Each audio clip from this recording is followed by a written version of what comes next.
acontecido alguns mortos em outras cidades do Brasil, a gente não é visto aqui em São Paulo, né? A gente não sabe disso. Mas, então essa percepção, o avião sai a notícia, o carro não sai a notícia. Então, o data center de um provedor de nuvem é mais seguro que a maioria dos data centers das empresas. Só que, eventualmente, acontece alguma coisa, aparece na mídia. Mas ele trabalha para evitar que isso aconteça. E quantos data centers e quantos servidores estão saindo fora do ar, ou laptops estão sendo perdidos nesse mesmo momento desse programa? Alguém esqueceu, alguém teve o laptop roubado e seus dados sumiram. Você acredita que essa percepção, exatamente porque a coisa é mais nova, já está tão arraigado na sociedade o fato de que um carro já existe há tantos anos, então por que eu vou me preocupar com o carro, o acidente de carro? Eu não saio de casa me preocupando com acidente de carro, mas eu saio de casa me preocupando com acidente de avião. Seria por aí a analogia que se faz de uma tecnologia nova. Então, eu tenho aqui os meus computadores, os meus servidores dentro de casa. O fato de tirá-los me dá a percepção de que eu agora não... eu estou perdida e eu não sei onde estão as minhas coisas, né? Então, eu acho que essa novidade é que faz até o momento em que isso vira uma coisa ultrapassada, e eu já não me preocupo mais, porque ele já virou um hábito. Como comprar cartão de crédito na internet. Na internet, como o comércio eletrônico virou. No começo era uma coisa que ninguém usava. Hoje, por exemplo, eu mesma, né, quer dizer, mulher, eu não compro um sapato em loja, né? Eu compro todo sapato e bolsa pela internet, né? Então, quer dizer, assim, como? Mas será que serve? Você vai gostar? Não vai? Quer dizer, claro, sempre existe um risco de talvez não servir, mas você pode trocar. E essas condições vão melhorando também, porque mas a troca, o sistema de troca, o processo não é muito bom, mas acaba vai evoluindo. As próprias empresas vão evoluindo, otimizando seus processos. E segurança, realmente, o caso que você falou, o dinheiro no banco. Existe há tantos anos, banco é a instituição, né, que mais investe em segurança, mas realmente segurança nem o banco garante, quer dizer, não é 100% e não tem mesmo esse índice de 100%, mas a gente não se preocupa porque é uma coisa, é um hábito, né, vira um hábito da sociedade. Então, tudo aquilo que se torna um hábito acaba fazendo parte da sua vida. Então, isso é o que acontece com a tecnologia nova, com a novidade, que as pessoas então passam a ter medo no começo, e depois isso vai se tornando parte, mesmo que não seja tão seguro. Por exemplo, os acidentes de moto, né, nem por causa disso se deixa de fabricar motos. Exatamente. E os acidentes de motos são assim, de um número que a gente pode considerar estúpido, né? Estúpido mesmo, né?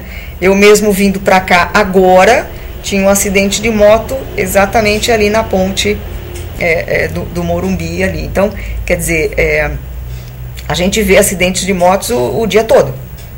O dia todo. E nem por isso se deixa de fabricar uma moto, ou as pessoas deixam de comprar a moto.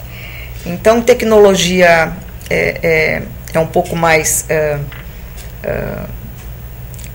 é mais novidade, porque as pessoas entendiam menos, hoje entendem mais, hoje a sociedade está muito mais... Sim, né? E essa geração digital que já nasceu com a internet como paisagem, não tem a menor dúvida que eles não têm o menor problema em tratar com toda essa evolução, até porque eles não sabem viver de outro jeito. Tem um caso muito interessante. Um dia eu estava conversando com um amigo meu, e ele estava comentando uma historinha, né? Contou uma historinha que aconteceu com a filha dele. Ele estava com a filha usando um mundo virtual da Barbie, e a menina toda contente, uns 5, 6 anos, dizendo, ele tem 40 e tantos anos, e pai, que legal isso aqui. Sim, filha, muito legal. Pai, quando você era criança, qual era o site que você gostava mais? Ela não tem noção do que é um mundo sem isso. Faz parte da natureza, ela já nasceu com isso. São os nativos, né? São os nativos digitais. Nós somos imigrantes, eles são nativos. Nós somos migrantes e alguns de nós somos naturalizados. A gente até está mais acostumado. A gente mas, o sotaque, mas o sotaque ainda fica. Ainda fica. Agora, eles realmente não saberiam dizer o que foi o mundo antes disso tudo. Inimaginável. Porque, por exemplo, assim, meus filhos também me perguntam isso. Como é que você fazia sem e-mail? E-mail hoje para eles é uma coisa que não existe mais. Eles não usam e-mail, não usam. Né? Porque tem a rede social onde se comunica em segundos com qualquer pessoa em qualquer lugar do mundo. Sem mandar arquivo para lá e para cá, sincronismo de arquivo. Eles trocam vídeo, eles baixam música, eles trocam fotos. E a maioria das coisas está na nuvem. E você vê que eles não carregam um pendrive, não carregam essas coisas. E eles não estão preocupados em perguntar onde está minha foto, onde está esse vídeo. Eles não perguntam isso de tão natural. No computador do amigo, olha, deixa eu te mostrar as fotos que eu fiz. Não estão no computador do amigo, nem no computador dele, está na nuvem. E eles não estão preocupados com isso, porque isso já é uma coisa que eles nasceram vendo isso acontecer. Então, eu acho que é essa a evolução. Eu tenho uma pergunta aqui, que alguém está me fazendo aqui, que é o seguinte: pergunte ao seu entrevistado qual a tecnologia mais avançada, ou seja, de onde vêm hoje as tecnologias mais avançadas? Dos Estados Unidos, Europa ou Brasil? Indiscutivelmente hoje, se você pegar as tecnologias que nós falamos, né, nós estamos falando de smartphone, de tablets, nós estamos falando de mídias sociais como Facebook, Twitter, estamos falando de computação em nuvem, surgiram nos Estados Unidos. Indiscutivelmente, em termos de tecnologia da informação, os Estados Unidos está na liderança. É um país que está... Deixa eu só te cortar e te perguntar uma coisa. Você acredita que essa liderança, que ainda continua nos Estados Unidos, é em função da cultura que eles têm em fazer pesquisa e desenvolvimento de uma forma muito grande? Esse é um ponto importante, né? O aspecto cultural, o incentivo ao empreendedorismo. O americano tem essa característica do empreendedorismo. O fracasso não é visto como um fracasso, mas sim como uma experiência de vida. Agora eu já sei por onde não ir, né? Que ali não dá certo. Diferente. Então, e nós temos outras características. Nós temos características do tipo, você fracassou, então eu não vou arriscar com você de novo. Esse negócio não é muito bom. E nós precisamos incentivar o empreendedorismo desde as universidades.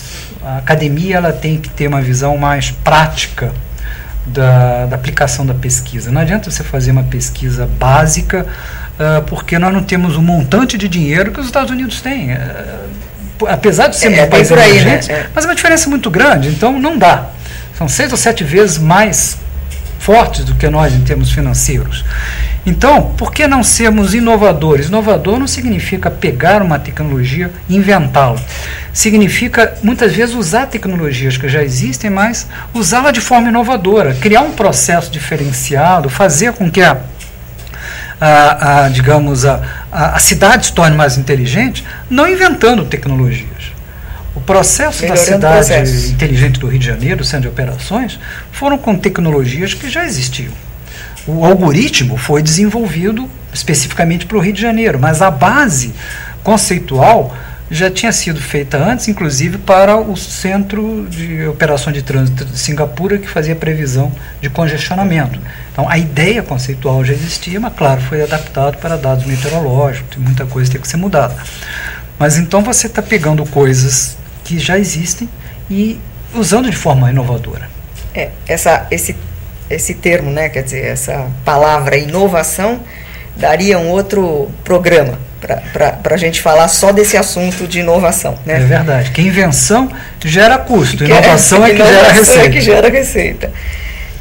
Bom, deixa eu ver se nós temos mais alguma pergunta, porque o nosso programa já está quase dando o seu horário.